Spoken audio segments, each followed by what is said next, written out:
حضرت عثمان غنی رضی اللہ تعالیٰ عنہ حضرت عبداللہ ابن مسعود کے گھر آئے. یہ اس وقت آئے جب حضرت عبداللہ ابن مسعود سخت بیمار تھے اور موت و حیات کی کشمکش میں تھے. تو انہوں نے ان کا حال پوچھا. جب واپس پلٹنے لگے تو اشرفیوں کی 2 تھیلیاں حضرت عثمان غنی نے حضرت عبداللہ ابن مسعود کو دی. تو حضرت عثمان کو تھیلیاں دیتے ہوئے دیکھ کر کے حضرت عبداللہ ابن مسعود صحابی رضی اللہ تعالیٰ عنہ نے کہا یہ کیا ہے؟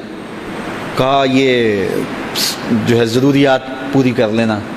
تو آپ نے کہا کہ میں تو جا رہا ہوں, میری تو ضروریات ختم ہو رہی ہیں. تو کہا حضرت آپ کی بیٹیاں تو ہیں, بیٹا تو ہے نہیں, تو یہ آپ کے بعد آپ کی بیٹیوں کے کام آ جائیں گے.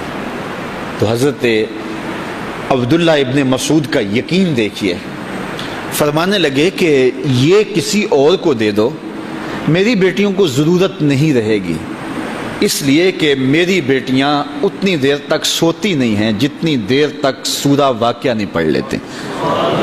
اور میرے رسول نے وعدہ کیا ہے, اور یہ بات میں نے اپنے کانوں سے سنی ہے, کہ سورہ واقعہ جو ہے وہ فقر کو دور کرتی ہے, اور میری بیٹیاں سورہ واقعہ کی عامل ہیں. تو کہا کہ یہ پریشانی مجھے تو نہیں ہونی چاہیے کہ میرے بعد میری بیٹیوں کو رزق کہاں سے ملے گا جب ان کے پاس سورہ واقعہ موجود ہے. کہا یہ اٹھا لو اور جا کے اس کو دو جس کے پاس سورہ واقعہ نہیں ہے. تو روز سورہ واقعہ پڑھو, روز سورہ واقعہ پڑھو, تو دیکھنا رزق کے دروازے کیسے کھلتے ہیں. میں جب بھی گیا ہوں, اور اب بھی, کیونکہ میرے تو اتنے اخراجات نہیں, سادہ سی زندگی ہے, لیکن جامعہ کے حوالے سے ایک مسئلہ ہے, تو جب کبھی ایسا ہوتا ہے تو میں بچوں کو بٹھا کہتا ہوں سورہ واقعہ پڑھو, اور خود سورہ واقعہ پھر معمول بنا لیتا ہوں, تو پھر اللہ ایسی جانب سے رزق دے دیتا ہے کہ پتہ بھی نہیں ہوتا. تو سورہ واقعہ معمول رکھو. آخری بات, اور وہ حضرت سہل بن سعد الساعدی رضی اللہ تعالی عنہ کی مرویات سے ہے. شکا رجل الی رسول اللہ دیک المعیشۃ والفقر. ایک شخص حضور کی خدمت میں حاضر ہوا, کہا حضور تنگ دست بڑا ہوں, کثیر العیال ہوں, بچے زیادہ ہیں, ذرائع آمدنی تھوڑے ہیں, میرے لیے کوئی نسخہ ارشاد فرمائیے. تو آقا کریم نے اس کو کیا نسخہ دیا؟ یہ سب سے آسان نسخہ, اذا دخلت الدار فسلم علیہ. جب گھر جائے تو گھر والوں کو السلام علیکم کہا کرو. جو ہی گھر میں داخل ہو السلام علیکم, اور اس کے بعد ایک مرتبہ سورہ اخلاص پڑھ دیا کرو, قل هو اللہ احد. یہ عمل شروع کر دو.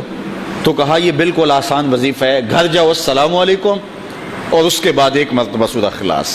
اس عمل کو نہ چھوڑنا, بلکہ فرمایا کبھی ایسا ہو تو گھر جائے تو گھر میں کوئی بھی موجود نہ ہو, تو کہا عمل کو پھر بھی نہیں چھوڑنا. فسلم علیہ, کہا تو مجھے سلام کہہ دینا. وہ اپنے نام لیواؤں کو تنہا چھوڑتے کب ہیں, جہاں ہم دم نہ ہو کوئی وہاں سرکار ہوتے. کہا کہ جب کوئی نہ ہو گھر میں تو کہا عمل نہیں چھوڑنا, پھر مجھے سلام کہنا, اور پھر ایک مرتبہ سورہ اخلاص پڑھ دینا. وہ صحابی کہتے ہیں میں نے عمل شروع کر دیا, گھر جاتا السلام علیکم, گھر والے بھی خوش, اور اس کے بعد سورہ اخلاص بیٹھنے سے پہلے پڑھ لیتا.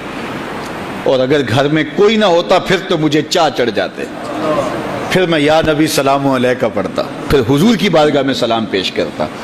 اور ملکاری نے اس پہ گفتگو کی ہے مرقات شرح مشکات کے اندر کہ آخر حضور کو سلام کیوں کہنا ہے.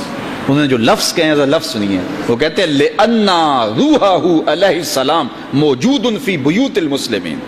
اس لیے کہ آقا کی روح مومنوں کے گھروں کے اندر فیض بانٹ رہی ہوتی.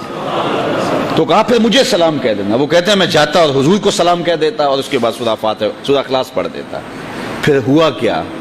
اللہ اکبر. ہمارے استاد کہتے تھے اگر کسی کے اندر حسد ہوگا تو وہ یہ عمل نہیں کر سکتا, حسد نہیں ہے تو وہ عمل شروع آج ہی کر دے. وہ کہتے ہیں حتی افاد اللہ جیرانہ, اس عمل کی برکت سے میں نے تو امیر ہونا ہی ہونا تھا, میرے ہمسائے بھی امیر ہو گئے.